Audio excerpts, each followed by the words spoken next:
بسم الله الرحمن الرحيم.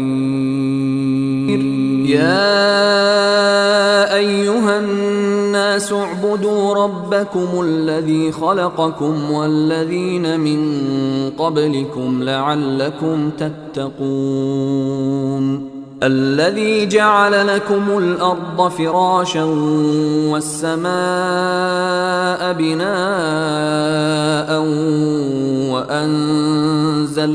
وأنزل من السماء ماء فأخرج به من الثمرات رزقا لكم فلا تجعلوا لله أندادا وأنتم تعلمون.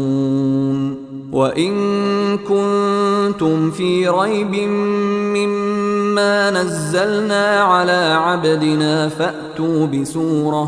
فأتوا بسورة من مثله وادعوا شهداءكم من دون الله إن كنتم صادقين.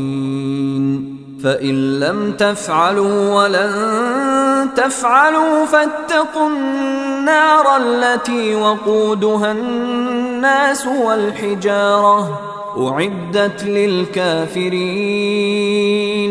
وبشر الذين آمنوا وعملوا الصالحات أن لهم جنات تجري من تحتها الأنهار كلما رزقوا منها من ثمرة رزقا قالوا هذا الذي رزقنا من قبل وأتوا به متشابها ولهم فيها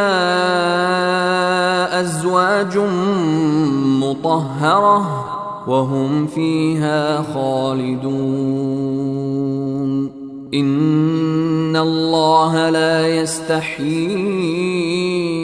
أن يضرب مثلا ما بعوضة فما فوقها فأما الذين آمنوا فيعلمون أنه الحق من ربهم وأما الذين كفروا فيقولون ماذا أراد الله بهذا مثلا يضل به كثيرا ويهدي به كثيرا وما يضل به إلا الفاسقين الذين ينقضون عهد الله من بعد ميثاقه ويقطعون ما أمر الله به أن يوصل ويفسدون في الأرض أولئك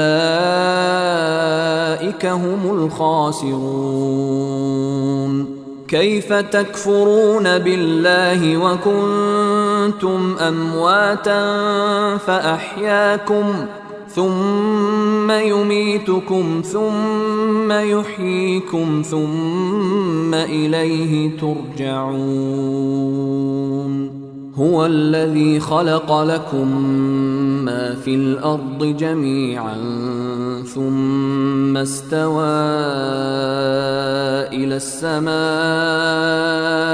فسواهن 7 سماوات وهو بكل شيء عليم.